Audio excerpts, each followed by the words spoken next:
Imagine a tiny printer that could revolutionize throat surgeries, offering healing like never before. But what if this innovation sparks a debate about the future of medical procedures?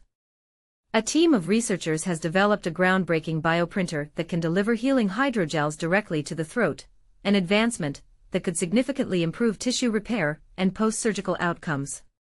Hydrogels, cross-linked polymers with impressive water-holding capacity, have shown promise in promoting tissue healing. However, the current delivery method, involving needles from the outside, lacks precision, especially for intricate surgeries like those on the larynx. Led by Mongeau, a professor of mechanical engineering, the researchers have devised a novel approach to this challenge.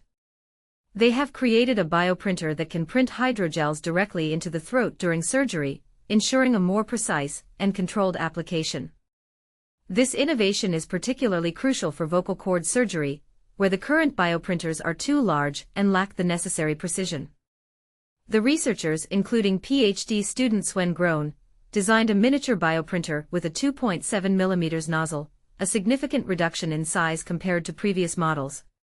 This smaller device allows surgeons better visibility and control during the procedure. The hydrogel used in this process, developed by Mongeau's team, is a unique material that becomes less viscous under pressure, making it perfect for the tiny nozzle. This gel has not been publicly described yet, adding an air of mystery to its potential. In a remarkable demonstration, Groen, despite having no surgical training, successfully reconstructed parts of a vocal fold using the surgical model. This achievement highlights the precision and ease of use of the new bioprinter.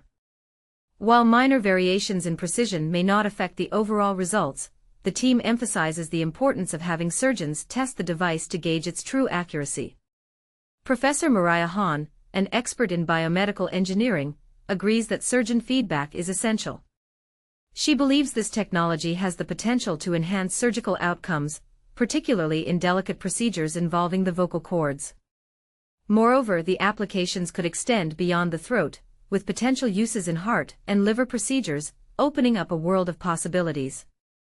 And this is where it gets intriguing. Could this technology eventually replace traditional surgical methods, or will it remain a complementary tool?